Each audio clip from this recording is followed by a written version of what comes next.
खेलते खेलते ये घड़ियाल पकड़ लेते हैं। बचपन में थोड़ी समझ आती है तो साधु बनने की ठान लेते हैं, लेकिन किन्हीं कारणों से 13 साल की उम्र में सगाई और 17 साल की उम्र में शादी हो जाती है।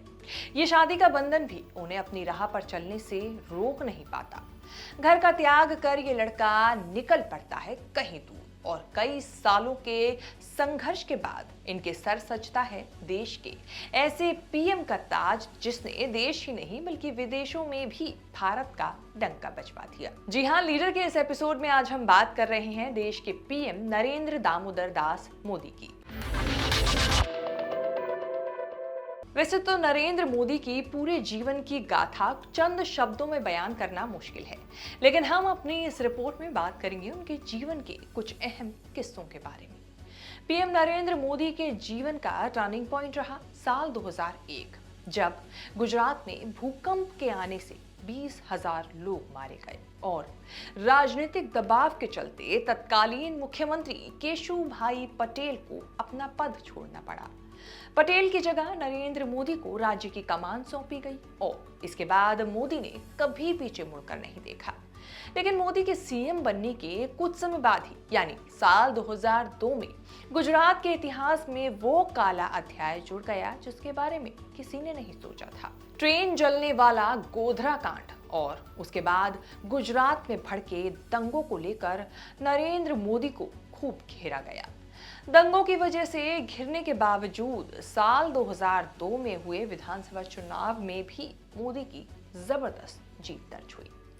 मोदी पर आरोप यह भी लगा था उस वक्त कि वो चाहते तो दंगों को रोक सकते थे, लेकिन उन्होंने ऐसा नहीं किया। जब भारतीय जनता पार्टी में उन्हें हटाने की बात उठी तो तत्कालीन उप प्रधानमंत्री लाल कृष्ण आडवाणी और उनके खेमे की ओर से समर्थन मिला और वह पद पर बने रहे। गुजरात में हुए दंगों की बात कई देशों में उठी और मोदी को अमेरिका जाने का वीजा नहीं मिला। 5 साल तक के लिए उन्हें वहां बैन कर दिया गया। ब्रिटेन ने भी 10 साल तक उनसे अपने रिश्ते तोड़े रखे। इस मामले में साल 2012 में उन्हीं की मंत्री माया कोडनानी समेत 30 अन्य लोगों को 28 साल जेल की सजा सुनाई गई। मोदी के खिलाफ दंगों से संबंधित कोई आरोप किसी कोर्ट में सिद्ध नहीं हो पाए। फिर साल 2007 में विधानसभा चुनाव में दूसरी बार मोदी ने दोबारा जीत दर्ज की और मुख्यमंत्री बने। साल 2012 तक मोदी का बीजेपी में कद इतना बड़ा हो गया कि उन्हें पार्टी के पीएम उम्मीदवार के रूप में देखा जाने लगा। 20 दिसंबर 2012 को मोदी ने फिर बहुमत हासिल किया और राज्य में तीसरी बार अपनी सत्ता का डंका बजाया। इसके बाद नरेंद्र मोदी को बीजेपी ने 2014 के लोकसभा चुनावों के लिए प्रधानमंत्री पद का उम्मीदवार भी बना दिया। उनके नेतृत्व में बीजेपी ने प्रचंड जीत दर्ज कर केंद्र में बहुमत की सरकार बनाई। 2014 में नरेंद्र मोदी देश के 14वें प्रधानमंत्री बने। फिर 2019 में भी उन्होंने शानदार जीत दर्ज कर बहुमत के साथ केंद्र में दोबारा वापसी की और प्रधानमंत्री बने। नरेंद्र मोदी के निजी जीवन की बात करें तो उनका बचपन काफी गरीबी और परेशानियों में बीता। नरेंद्र भाई दामोदर दास मोदी का जन्म 17 सितंबर 1950 को दामोदर दास मोदी और हीरा बहन के घर हुआ। तब उस समय कौन जानता था कि बेहद साधारण गुजराती परिवार में जन्म लेने वाला छोटा सा ये बच्चा एक दिन देश का प्रधानमंत्री बनेगा। बताया जाता है कि मोदी वडनगर के जिस घर में रहते थे वो काफी छोटा हुआ करता था। खपरेल के मकान में 1.5 कमरे के घर में नरेंद्र मोदी अपने माता पिता और भाई बहनों के साथ रहते थे। नरेंद्र मोदी जब 6 साल के थे उस समय उनके सामने पैसे कमाने की जिम्मेदारी आ गई थी। वो छोटी उम्र में पिता के साथ वडनगर के रेलवे स्टेशन में चाय बेचा करते थे।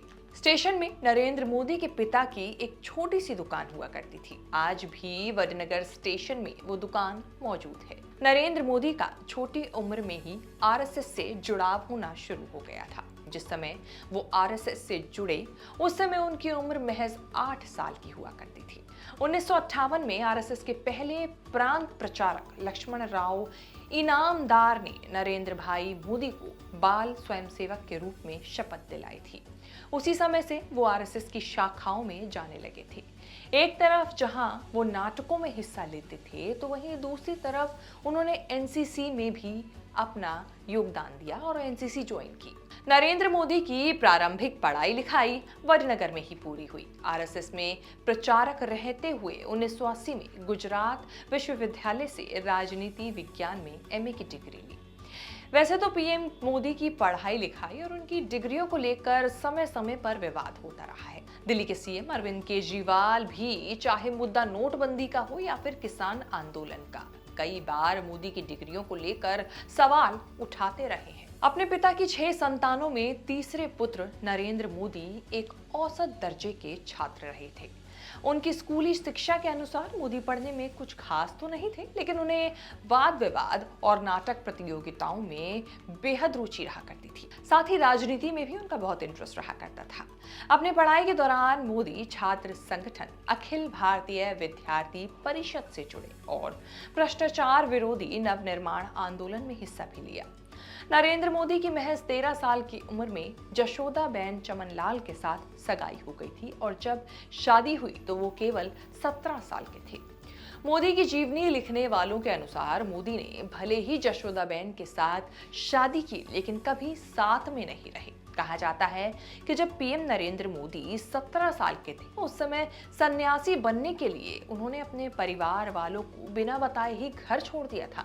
इस दौरान मोदी पश्चिम बंगाल के रामकृष्ण आश्रम सहित कई जगहों पर घूमते रहे और आखिर में हिमालय पहुंच गए। कई महीनों तक साधुओं के साथ घूमते रहे। 1969 या 1970 के आसपास नरेंद्र मोदी वापस गुजरात लौटे। फिर 1971 में आरएसएस के लिए पूरी तरह से समर्पित कार्यकर्ता बन गए। फिर 1985 में उन्होंने बीजेपी ज्वाइन कर ली, जिसके बाद वो लगातार पार्टी का प्रचार प्रसार करते रहे। बाकी इसके आगे की कहानी हम आपको रिपोर्ट में शुरुआत में ही बता चुके हैं। तो उम्मीद करते हैं नरेंद्र मोदी से जुड़ी कुछ अहम मुद्दों पर बनाई गई हमारी ये रिपोर्ट आपको जरूर पसंद आई होगी। आपके फीडबैक इस रिपोर्ट के बारे में क्या है और आगे आप किस नेता के बारे में, लीडर में जानना चाहते हैं। हम कोशिश करेंगे कि आपको वो सारी जो इम्पोर्टेंट मुद्दे हैं आपके पसंदीदा नेता के बारे में, वो आपको अपनी इस रिपोर्ट के जरिए और अपने शो द लीडर के जरिए लगातार पेश करते रहें। नमस्कार।